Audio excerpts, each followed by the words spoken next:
Okay, so the first half of this chapter was pretty simple. You just got Sting doing his thing. Which, can I say, I've never been the biggest fan of Sting. I love his American voice actor.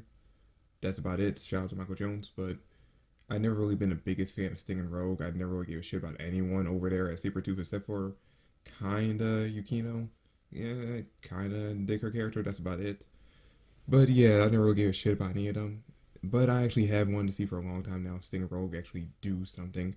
Because every time they show up to do something, they get close to doing it and then they end up falling short. Like back during the Tartarus arc, they showed up, they tried to help out, they were doing a pretty good job against the big bad, and then they end up getting their ass kicked and not let it come in and save the day again. So yeah, each time they show up, they try to do something, fail. But this time they actually did something. Rogue managed to take down one of the Springer 12. Sure, he was a reanimated Springer 12 who probably died as soon as the person who brought back the life died. But he still took him down. And we see Sting actually fighting off one on one against Lacreed, Rakid. I don't know, his translation I read has a different name for him. But yeah, he was actually doing pretty fine by himself before Rogue showed up. And then when the two of them combined their powers, which I like how when Rogue ate Sting's powers, he went fucking mentally insane. But when Sting got it, he was perfectly fine. Yeah, sure, I mean, Rogue lost his best friend when it happened, but still, fucking what the fuck? I guess that shows that Rogue kind of is a little mental up there. But yeah, the two of them combine their powers, and Sting is actually kicking Rakid, Lacreed, whatever the fuck you want to say his name is. He's kicking his ass for a little bit. Lacreed tries it back, basically does his ultimate move where it's just like, I'm gonna put you motherfuckers to sleep, and then you're gonna die. Like, you're literally not gonna wake up once you close your eyes, which is bullshit because Rogue ends up closing his eyes, but he's still awake. So I'm not sure how that fucking works, but whatever. Anyway, Sting's about to fucking fall come to the magic. He's fucking stabbing himself in the side, trying to keep himself awake, and it's not working. So Rogue tells him to go into the Shadow Realm, basically, where, Rogue likes to go into when he needs to travel around. And he's like, alright, can you explain to me how to fucking do that so I can do it? He's like, you just gotta feel heavy. He's like, what? Feel heavy? What the fuck are you talking about? So Kaguya gets up, and she's like, oh, you need to feel heavy? I got you. Boom, gravity powers, fucking dragged Sting all the way down into the Shadow Realm. He goes in there, and then he just fucking sneaks attacks fucking Lacreed, and that's the end of it.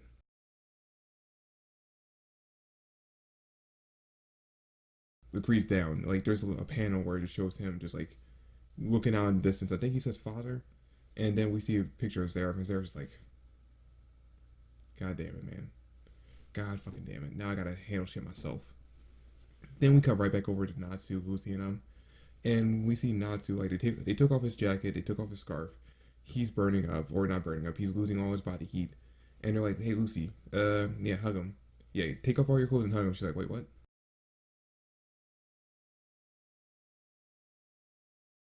Like, just he needs body heat, so fucking do it. So she's about to.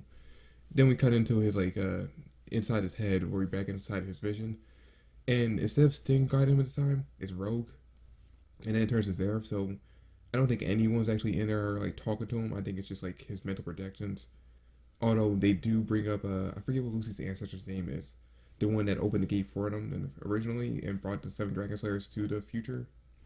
What's the seven? Five Dragon Slayers to the future. I think she might have something to do with it because they say in the chapter that the reason why Natsu's scarf is made of Ignil's scales is because after Ignil took off the scales, he gave it to that chick and she sold the scarf for Natsu. So I'm guessing that has something to do with it. I'm guessing she put some of her magic in there and she's talking to him through her magic. I don't know. Anyway, back into like the actual world. Natsu's losing all his body heat. He's basically dying. He's talking about like how he has to kill Zareth in his sleep. And then Happy starts bawling and he's like, Natsu, give it up. You can't kill Zareth because if you kill Zareth, you die too. Yeah, this is the first time everyone besides Gray heard this. So they're all fucking like losing their shit. Like, wait, what the fuck are you talking about, Happy?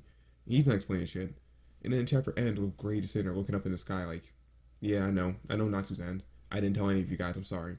Like, he doesn't say shit, he just looks up silently. Well, you could tell that's what he's fucking thinking. He's like, I gotta kill my best friend in order to kill Zareth. What am I gonna do? And that's where the fucking chapter ends. Yeah, it was a pretty okay chapter. I mean, not much really happened. Yeah, we got a Lacreed taken out. That's big. But when it comes to the whole Natsu side of it, we didn't get anywhere. I mean, sure, we learned how he has a scaled scarf from Igneel, but we didn't really need to know that. unless it's setting up something in the future, we didn't really need to see that part. And this whole, happy knowing that Natsu was end and not telling everything, not telling everybody else, it's kind of dragging on. He should have been told him. He's like, hey, as soon as Natsu was like, going rampant and fighting Gray, it should be like, hey, Natsu's the end. We need to fucking handle this shit. We need to stop him from killing Zera before he's gonna die. He should have been, brought this to light. But he still hasn't told anyone yet. He's still fucking keeping it in. What do you think they're gonna do? I mean, sure, Gray might try to kill him, but no one else in the guild would. Fucking especially Lucy of all people. But yeah, whatever. So that's pretty much where the chapter ends. That's a pretty okay chapter. Not really much happened. Not really much to talk about. Best part of it was Sting and Rogue finally fucking doing something, and that was about it. But yeah, I'm looking forward to see what happens next week if we do get a chapter next week. I think it said that they were taking a week off, but I'm not sure. Anyway, I'm looking forward to see what happens next week, to see the revelation when everyone actually finally finds out that Natsu's end. And I think Zeref might finally be making his move now that his son's dead. Sure, you got actually no, I think it might be August or Irene finally making her move and going out to fight. I don't know. Whatever happens, I'm looking forward to it. But that's it for the review. Thanks for watching. I hope you enjoyed. If you did, drop me a like, subscribe to the channel. I'd greatly appreciate it. Comment down below what your thoughts on the chapter are, and check out some of the other videos on the channel. But that's it for the video. Thanks for watching, and I'll catch you guys later. Peace.